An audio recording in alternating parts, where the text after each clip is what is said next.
What is up, guys? RSC6414 here, back with another video. This time I am reviewing TNA Impact Wrestling, the go-home show before TNA's biggest event of the year, Bound for Glory. Ended about 30 minutes ago. Overall, I gotta say, go-home show was a little disappointing, to be perfectly honest with you. You had some okay matches and some okay build. I feel like this Bound for Glory looks good on paper, but there wasn't a lot of build for it. But I'll go ahead and get the review. First thing we have, Dixie comes out and says that tonight is going to be, I've got a plan, a proposition for the wrestlers in the locker room, and it may just be a way to get rid of AJ. She says that the person that gets rid of AJ gets $50,000. And if they get rid of AJ, then they may have a chance to compete against Bully Ray at Bound for Glory. So you've got guys like, then you've got Magnus, who comes out and says that he doesn't agree with Dixie, and what he thinks is she's doing is stupid, and he talks trash to Bully Ray. Bully Ray talks trash right back, and then says that Magnus is just a pretty boy, he's not tough, and he's not a wrestler. He's just like the people in Oklahoma, which is where they were tonight, in Tulsa. Then he insults Magnus. After all those insults, Magnus punches Bully Ray right in the face. Bully Ray rolls out of the ring, and we've got a match tonight, Magnus versus Bully Ray set up, and we've got like I said, Dixie Carter announced $50,000 to the person that tries to get rid of AJ tonight and takes him out, and that person may get an opportunity at Bound for Glory for the TNA World Heavyweight Championship, and she calls it AJ's final night. So that takes us into, then that's some good build to go into tonight's episode. So you're thinking tonight's episode may be pretty good. First thing we have off tonight, Christopher Daniels versus Eric Young versus Robbie E versus Hernandez, all one half of the tag teams competing in the Bound for Glory pre-show of the Gauntlet match. The winner of this match gets to be the final entrance. Their tag team gets to be the final entrance in this Gauntlet match. So you've got Daniels versus Eric Young versus Robbie E versus Hernandez. Back and forth action. This match seems sort of minor, to be honest. You've got the heels, Robbie and E and Daniels, and then Hernandez and Eric Young sort of working together. You've got at one point in the match, you had Hernandez hit Air Mexico, where he does that, like, jumps over the ropes and then cross body. And you had Eric Young hit a cool belly to belly, and then he went for an elbow drop on Daniels, hits the elbow drop on Daniels. Robbie E comes out of nowhere, grabs Eric Young, tosses him right through the ropes, and pins Christopher Daniels, picking up the win for the 1-2-3, first win in a while for Robbie E. So the Bromans, Robbie E and Jesse Goddards, will be the final entrants in the Gauntlet match this Sunday, the pre-show of Bound for Glory, to become the #1 contenders for the TNA tag titles. Whether they'll win or not, most likely, probably not, but you never know. Anything can happen. So we've got that set up. Then we've got AJ Styles, who gets attacked by Jesse Goddards, who's trying to get to 50,000. AJ Styles gets rid of Jesse Goddards and takes Goddards out backstage. So Goddards is unsuccessful back there. So you got a little bounty angle kind of thing where you have to take out AJ Styles, so he has a trigger or a target on him the whole night, basically. Then you have AJ comes to the ring. He tells Dixie Carter she's reeks of desperation, and he says that Dixie thinks he's going to win at Bound for Glory, and that's why she's trying to get rid of him tonight.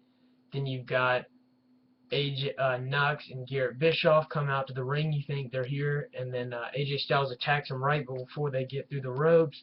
They go at it. Nux and Garrett Bischoff are all over AJ Styles. Then you've got James Storm and Gunner, who come out to Styles' aid. Styles walks up the entrance ramp to the back. Then you've got James Storm ringside for Gunner's match versus Nux of the Aces and Eights and Garrett Bischoff ringside. Earlier in the night, backstage, Nux and Bischoff, Bully Ray told him he'd have Nux's back tonight versus in his match versus Gunner, just like they'll have his back, just like they'll have Bully Ray's back at the main event for TNA, Bound for Glory. So they think that Bully Ray has their back going in the match. Gunner and Nux match, really nothing stood out too much. One point, Garrett Bischoff signals to the back on the entrance ramp for Bully Ray to come on out. James Storm spits beer right in Garrett Bischoff's face, takes Bischoff out. Then later on in the match, you've got Nux, who you have Gunner, who's going for the gun rack, his finishing maneuver, sort of like Ezekiel Jackson's kind of thing. Then you have Nux gets out of it, hits him with a crossbody, then he calls for Bully Ray to come out, signals to the back. Bully Ray's a no-show, and while he's signaling Bully Ray, Gunner uses that as a distraction. Nux turns around, Gunner hits Nux with a spear, and Gunner picks up the 1-2-3 for the victory. Overall, whatever match. Then you've got some more kind of uneasiness inside of Aces and Eights. It looks like they're crumbling pretty soon. They've been going down for a while, so now you've got Nux and Bischoff not trusting Bully Ray heading into the World Heavyweight Championship main event, Bound for Glory, so that'll be interesting how that happens. You've got Chris Sabin goes to the back to find Styles, runs into Samoa Joe. Joe says he should be worried for his match tonight, so we find out it'll be Chris Sabin versus Samoa Joe in a match tonight. So then we go straight, we have a sort of like a knockouts backstage where Gail Kim and Tessmacher are talking about Lady Tapa, who's taken out some divas, some knockouts, I should say, in the recent weeks. And Brooke Tessmacher, Gail Kim says they should work together. Tessmacher says every knockout for themselves. So a little build back there for the knockouts title match, triple threat at Bound for Glory. And then we go straight into the Chris Sabin Samoa Joe match. Another okay, not great match. A lot of the matches were either subpar or just mediocre. None of them were very good. That's why tonight's show is sort of disappointing. You generally have one really good match, but there was not one of those tonight. Most of them were below par, to be honest with you. This one was probably mediocre. First two were probably below par, but Sabin and Joe back and forth. You had Chris Sabin hit a DDT on Samoa Joe outside the ring on the entrance ramp for a 9 count. Joe just got in the ring in the nick of time. Then you have what else did we have? We had a tornado DDT by Chris Sabin on Samoa Joe, right for a 2.5. It was real close.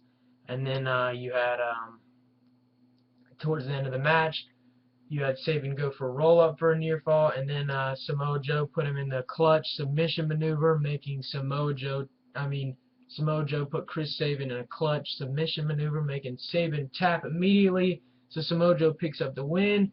Then you have Austin Aries comes out off the top rope, hits a drop kick on Samoa Joe. Then you have Sabin attempt to move on Joe. Joe gets out of that. Then you have Jeff Hardy come out, hits Twist of Fate on, I can't exactly remember who he hits it on. I'm pretty sure he hits the Twist of Fate on Austin Aries, if I'm not mistaken. Then Hardy grabs a ladder, puts it in the ring, gets to the top like he's going to hit a Swanton bomb, gets thrown off. Manic comes out of nowhere, hits a crossbody on Manic comes out, hits a crossbody on Aries and Sabin, taking them out. So little build for the Ultimate X match for the X Division title Sunday at Bound for Glory right there. I liked how they kind of put that at the end. So that was actually probably more interesting than the match itself, to be honest. The match was mediocre. It was nothing special, but it wasn't terrible either. So Joe picks up the win, submission maneuver, and then they just sort of have some raucous, how would you say it? Raucous outside after the match. So interesting stuff. Then you've got Bully Ray right after that. He's going he faced or we find out after that Ethan Carter is what his name's going to be. Ethan is Dixie's nephew. He said, I'm going to make Aunt Dixie proud at Bound for Glory. So it looks like we've got Ethan Carter debuting, Ethan Carter the third, as they said, debuting at Bound for Glory in some kind of involved in something, maybe not a match, but it's really Derek Bateman from the WWE for those who don't know. So it'll be interesting to see how they use him, what they do with him in that angle. Then we've got, excuse me, then we've got Bully Ray versus Magnus. In a match that I was really looking forward to going in. The match was alright, wasn't as good as I was hoping. So I was a little disappointed, probably got my hopes up a little too high for that one. Back and forth, at one point, Magnus is going for a move on Bully Ray. Bully Ray gets out of the ring, gets out of the way, throws Earl Hebner in the way. Magnus takes out Hebner. So then Bully Ray's getting out his chain, ready to hit Magnus while the ref's down. Sting comes running down the ramp, grabs the chain from Bully Ray. They kind of tussle at it. And then while the ref gets, Earl Hebner finally gains consciousness, gets up, sees them tussling over the chain, breaks it up.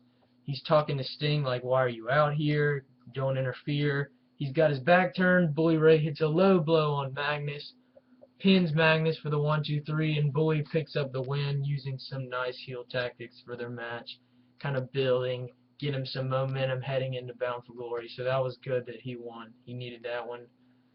And just some little